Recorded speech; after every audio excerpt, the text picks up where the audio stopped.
In this video, I will analyze the newest rendition of the UFO legislation and talk about the implications. Late on Tuesday, December 6th, the fiscal year 2023 National Defense Authorization Act, NDAA, was filed.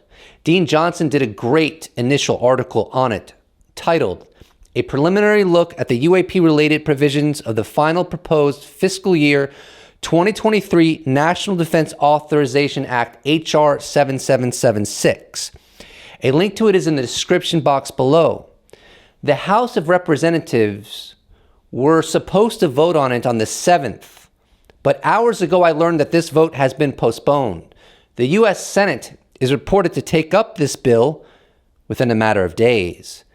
Dean Johnson, who is an expert on this legislation, believes that the final congressional approval and enactment are likely before the end of this year, and that the bill is not likely to be amended at all, and certainly not with respect to the provisions discussed in his article.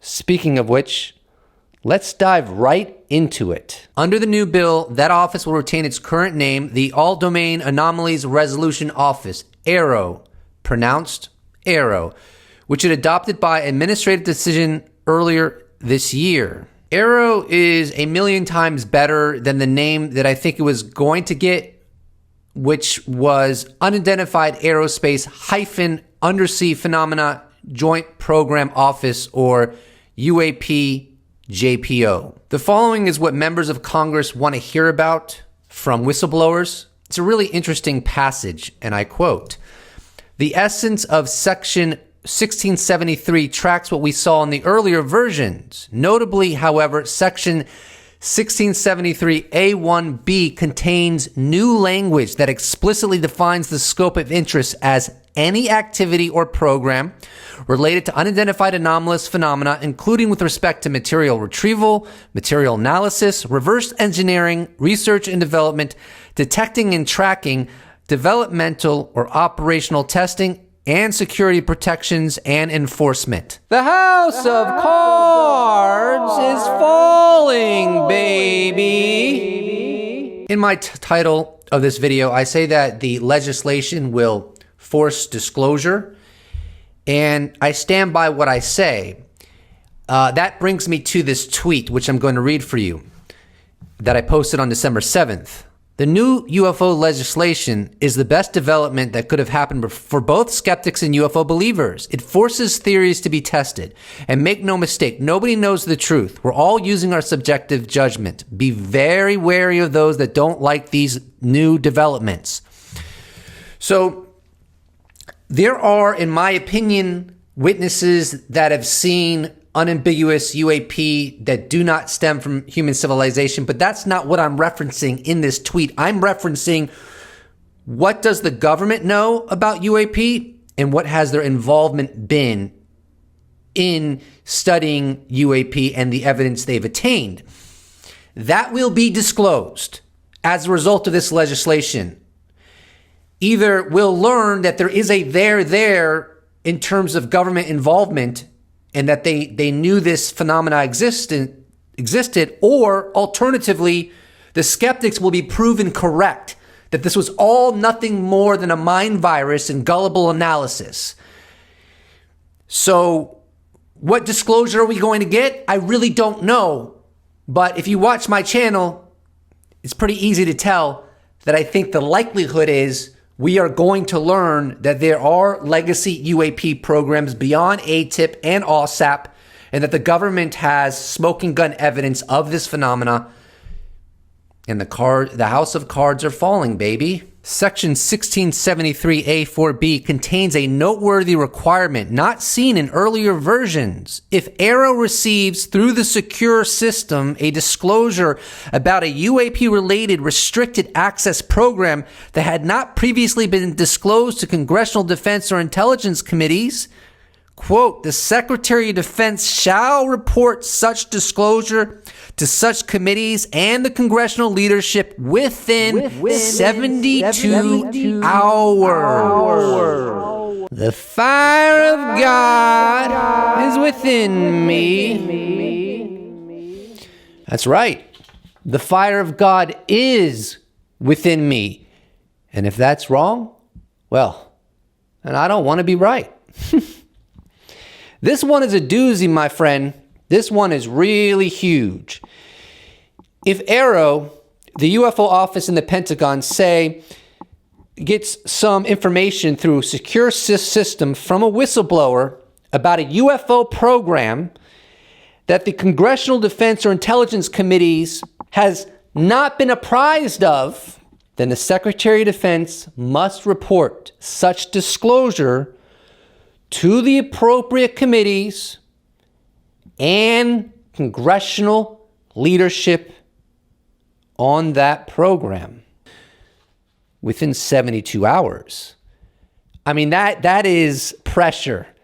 They're not saying just, we want to know what that UFO program is. They're saying, you got 72 hours to provide that information, and you best not be late. The bill does change the statutory catch-all term for the phenomena being targeted from unidentified aerial phenomena to unidentified anomalous phenomena, defined in the same manner as the 2021 law to include A, airborne objects that are not immediately identifiable, B, transmedium objects or devices, and C, submerged objects or devices that are not immediately identifiable, and that display behavior or performance characteristics suggesting that the objects or devices may be related to A. The term transmedium objects or devices is defined to mean those that are observed to transition between space and the atmosphere and bodies of water and are not immediately identifiable. I agree with changing the statutory catch-all term from unidentified aerial phenomena to unidentified anomalous phenomena, simply because this phenomena that has been happening for decades is not relegated exclusively to atmosphere. It's been seen in the ocean. Claims have been made about it being seen in space. It's definitely anomalous, but it's not necessarily aerial. The scope of the historical record report has, if anything, been broadened, now to include the historical record of the United States government relating to unidentified anomalous phenomena going back to January 1st, 1945. The report is to include a compilation and itemization of the key historical record of the involvement of the intelligence community with unidentified anomalous phenomena, including any program or activity that was protected by restricted access that has not been explicitly and clearly reported to Congress, success or unsuccessful efforts to identify and track unidentified anomalous phenomena, and any efforts to obfuscate, manipulate public opinion, hide, or otherwise provide incorrect, unclassified, or classified information about unidentified anomalous phenomena or related activities. The findings of the study are to be presented by AARO to the Congressional Defense Committees, Intelligence Committees, and leadership in about 1.5 years. It is not immediately clear to me, simply on reading the revised bill, how much of this report, if any, might be made public, but it seems clear enough that the investigation will have to delve into a good deal of classified material. The House of... Nah, we already did that. Let's get back to this video. I really like Politico journalist Brian Bender's comments on this bill, so let's dive right in on Twitter. Report those UFOs. The final version of the National Defense Authorization Act creates a secure mechanism for authorized reporting of unidentified anomalous phenomena. The provision calls on feds and contractors to come forward with knowledge of material retrieval, material analysis, reverse engineering, research and development, detection and tracking, developmental or operational testing, and security protections and enforcements. The bill also mandates an intelligence collection and analysis plan to gain as much knowledge as possible regarding the technical and operational characteristics, origins, and intentions of unidentified anomalous phenomena. And the Director of National Intelligence must provide Congress within 540 days a written report detailing the historical record of the United States government relating to unidentified anomalous phenomena dating to January 1st, 1945. The history report must include any program or activity that was protected by restricted access that has not been explicitly and clearly reported to Congress. In other words, strap in, folks. Here's some tweets also from December 7th from disclosure activist Stephen Bassett that I found pretty interesting. He wrote, If you want to stay sane while the disclosure process proceeds, keep reminding yourself this. The government has known the key information about the UAP ET phenomenon for 75 years. It's no longer about lights in the sky. It's about cleaning up lies on the ground. Allow the cleanup to proceed with dignity. Grant the government some grace and space, whether you think it is deserved or not. The truth embargo was difficult. Ending it is almost as difficult, but mercifully will take less time. P.S. Put the I told you so's on ice for now. That about wraps it up. As new developments emerge in the disclosure process, you can count on me to take a close look at it and relay pertinent information to you in a timely manner.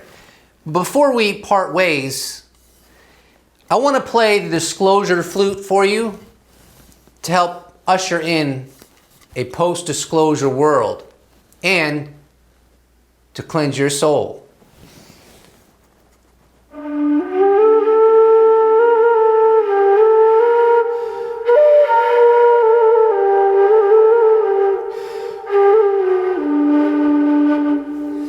Please don't forget to subscribe. If you'd like to support this channel, you can check out my merch shop where I sell t-shirts. You could become a patron. You could become a YouTube member. You could give me a one-time donation. All those possibilities are in the description box below. Or you could just slap a like on this bad boy and I will appreciate it so much. I have no idea why I'm talking like this, but it feels really good.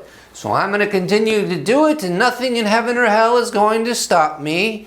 I'll see you in the next episode. Special thanks to all patrons, YouTube members, those that have bought merch, those that have given me a one-time donation. I couldn't do without you. Thank you so much. See you in the next episode.